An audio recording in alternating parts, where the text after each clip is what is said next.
Hello everyone. So today we will be covering history. Okay. So this is class 7th history first chapter. This chapter is very important. So let's begin. So now our first topic is cartography. So first we need to understand that who is a cartographer. Alright. So cartographer is basically a person who draws maps. Cartographer is a person who draws maps. So as you can see on the screen, 3 maps are given here. So this is basically the evolution of the maps. Okay. The first, like, it looked like this, then it looked like this. Okay. So this is the first map, and this first map was drawn in 1154 by Al-Idrisi. Okay, so he was a cartographer and this was drawn by him, Al-Idrisi. Then the second map was drawn in 1720s. Okay, this was drawn in 1720s by a French cartographer, no need to remember the name.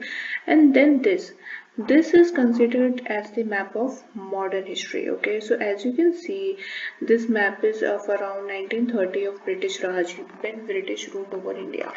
So you need to remember that who is a cartographer. Alright, so cartographer is a person who draws map. Now moving on to our next topic, languages have overchanged time. So basically we are dealing with the changing of time here. We are dealing with almost a century here. So there were many changes, of course, that have occurred. Medieval Persian is different from the modern Persian in several ways. Okay, so languages have changed, their meanings have changed. जैसे कि आपका जो word Hindustan है, ठीक है, इसका origin 13th century में माना जाता है. It was used for the first time in 13th century by Minhaj i Siraj. This is the name of the person who used this term for the very first time, Minhaj e Siraj. And उस time पर हिंदुस्तान का मतलब political नहीं था जिस वे में इसको आज यूज किया जाता है. The word Hindustan simply meant areas of Punjab, Haryana and lands between Ganga and Yamuna. Okay, so Ganga river और यमुना रिवर के बीच की जो लैंड आती थी उसे हिंदुस्तान कहा जाता था. देन इन 16th सेंचुरी, इन 300 दशक के बाद इसके जो मीनिंग था वो और ज्यादा चेंज हो गया. In 16th century, Babur used the term. Babur was the Mughal emperor, right, who established Mughal dynasty in India. So Babur used the term in 16th century to describe geographical area. ठीक है, तो आप देख सकते हो कि Hindu word का जो मीनिंग है ना, ये जोग्राफिकल सेंस में ही यूज होता आ रहा है. बट इन प्रेजेंट वे अब इसका जो यूज है वो क्या हो गया है, political in nature. Modern use is political in nature. अब पॉलिटिकल इन नेचर से मेरा क्या मतलब है कि हम हिंदुस्तान वर्ड का यूज नेशन स्टेट के टर्म्स में करते हैं.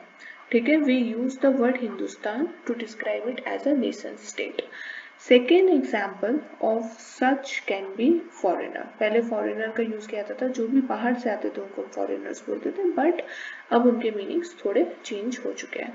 So languages have changed over time, of course, because we are dealing with a century here. Okay, so moving on to a next thing. Now you might be wondering कि जो historians होते हैं वो study कैसे करते हैं. ठीक है, तो उसके लिए there are several sources. Alright, there are several sources, and what are those sources? These sources can be coins, right, inscriptions, architecture. आप किसी भी बिल्डिंग को देखकर पता लगा सकते हैं कि वो कितनी पुरानी है, किस स्टाइल में बनाई गई है, मुगल स्टाइल है, इस्लामिक स्टाइल है, मॉडर्न स्टाइल है. ठीक है, end of course textual records. Textual records हमें सबसे ज़्यादा रिकॉर्ड्स प्रोवाइड करते हैं. सबसे ज़्यादा हिस्ट्री जो है वो आपको टेक्सचुअल रिकॉर्ड से मिलती है. अंडर दिस टेक्सचुअल रिकॉर्ड्स जो लोग हैं उन्होंने बुक्स लिखी, ठीक है, इंस्क्रिप्शंस भी लिखे, Inscriptions are basically the motifs that are printed on the surface, okay? And then these sources were preserved in archives. Archives क्या होता है?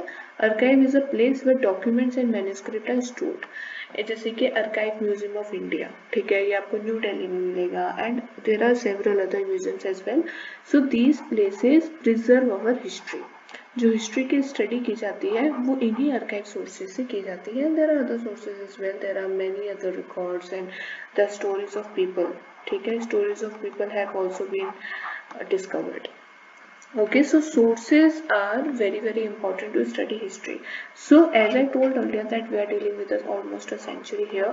So there was many new social and political groups that emerged. There were large scale developments, new technologies emerged such as Persian wheel, spinning wheel for weaving. A spinning wheel was used for weaving purposes. Okay. Firearms for combating purposes, लड़ाई करने के लिए आर्मीज के पास होते थे. New food and beverages emerged. New food and beverages जैसे कि मैं आपको एग्जांपल देती हूँ, potatoes. Potatoes are introduced by the foreigners in India. Corn, chillies, tea and coffee. Okay, so these are few of the new food and beverages that emerged during this period. There was emergence of Rajputs and other classes as well. Other classes जैसे कि जो राजपूत हैं, they were the group of Kshatriyas. ठीक है, क्षत्रिय क्या होते हैं? क्षत्रिय जो होते हैं आपकी वॉरियर क्लास होती है, वॉरियर क्लास, ठीक है. सो इस टाइप की several classes emerged. There was great mobility. Great mobility का आपका मतलब है कि जो लोगों का माइग्रेशन था that took place, and also under this mobility soldiers marched all over the subcontinent to fight. Okay, settled agriculture. जैसे जैसे आपका टाइम बढ़ता गया, पहले लोग क्या होते थे, पहले जो लोग होते थे वो नोमैडिक्स होते थे. नोमैडिक्स का मतलब होता है कि एक जगह से दूसरी जगह आप वो जाते रहते थे. They were not practicing settled agriculture. But जैसे जैसे मॉडर्नाइजेशन आता गया, settled agriculture took place. Settled agriculture में बेसिकली क्या होता है कि आपके जो फॉरेस्ट होते हैं उनको क्लियर कर दिया जाता है एंड ह्यूमन सेटलमेंट्स किए जाते हैं, ठीक है.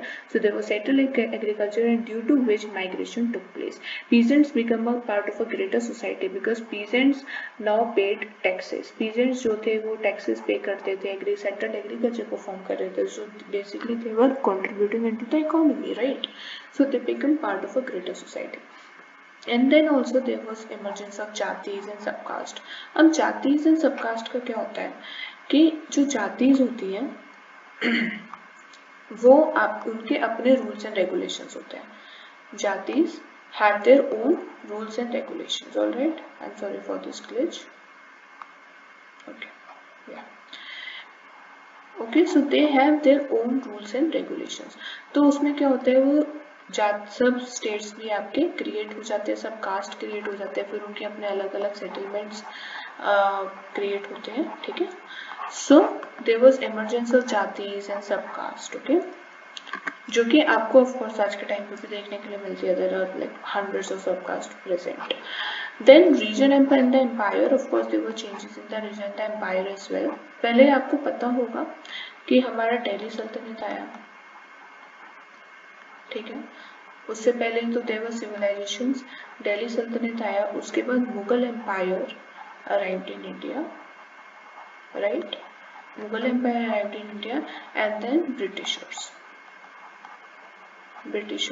Ruled, right. तो दिस वाज द क्रोनोलॉजी जो कि हम इंडिया में रहा है, इस सब कॉन्टिनेंट में रहा है to be precise. So here few examples are given that how did region and the empire changed over time, what were the changes in the languages. So Delhi Sultan Ghiyasuddin Balban was the ruler of a vast empire that stretched from Bengal to Ghazni in Afghanistan in the west and included all of South India. So if you have any idea about India's map, so here we have Pakistan and then here Afghanistan, ठीक है. तो जो Ghaznid empire था of Ghiyasuddin Balban, वो पूरा आपका अफगानिस्तान से लेकर आपका बंगाल तक और साउथ तक स्ट्रेच था, ठीक है. So it was quite vast as you can see, right. And Amir Khusro एक बहुत ही ज़्यादा renowned poet रहे in the history of subcontinent. He used different languages for every region, like Dwarsamudri for southern Karnataka, Telangani for Andhra Pradesh, Gujari for Gujarat, Malmari for Tamil Nadu, Gauri for Bengal, and Avdi for Eastern UP. So आपको बस ये names थोड़े याद रखने हैं. That's it. Moving further, there were 70 almost 70 regions जिनका अपना अपना एक geographical dimension था.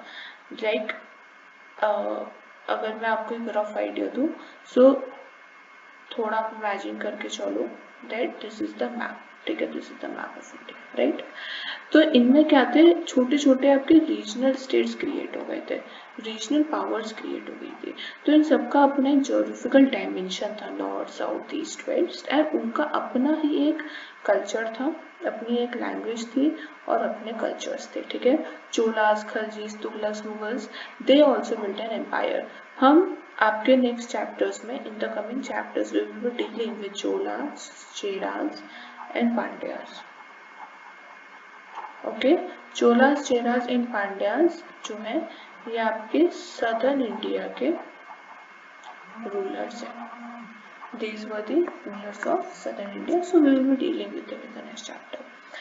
Then gradually there was of course decline in the power of Mughals. After Aurangzeb there was no effective ruler in the Mughal Empire, so there was decline of the Mughal power and then emergence of the regional power. So we will be dealing with those regional power in the next chapters as well.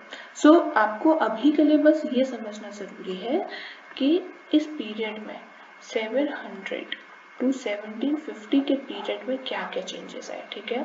वो आपके languages से related थे, ठीक है, regional powers emerge हुई, right, agriculture में change आए, right, peasants का पोजीशन चेंज हुआ, there was decline in the power of Mughal empire, ठीक है। So these are the several changes आपको याद रखने, there was cultural changes as well. अब इसी पीरियड में आपके रीजनल चेंजेस भी आए थे जिनके बारे में हम आगे डील करेंगे। So there were old and new religions. Religions में आपके major developments, so religion basically होता क्या है, religion is a collective belief, right, religion is a collective belief that is followed by a group of people, ठीक है। So there was major developments in religion. Religion has always played a major role in the development of any society. So there were major development. There were patronage to Brahmins. Who were Brahmins? Brahmins जो होते हैं वो आपके basically होते हैं priest, जो पुजारी होते हैं, जो मंदिर में पूजा करते हैं। तो ऐसा माना जाता है कि जो ब्राह्मण्स होते हैं वो गॉड और पीपल के बीच का कनेक्शन होते हैं, वो लोगों को भगवान से जोड़ते हैं, ठीक है। तो ब्राह्मण्स को पेट्रोनेज प्रोवाइड किया जाता था। What is patronage? Patronage basically, patronage is the term used for support that is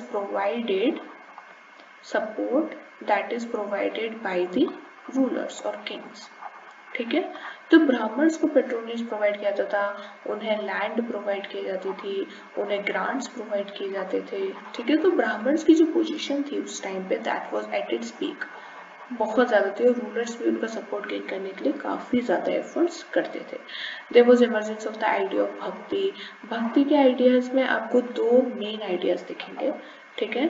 दो मेन आइडियाज हमको देखने के लिए मिलते हैं, विष्णु एंड शिवा कल्ट, जिसको वैष्णविज्म एंड शैविज्म बोलते हैं। ये आपसे आगे के चैप्टर्स में डील किया जाएगा। There was also emergence of Islam and ulama, Shia and Sunni sects.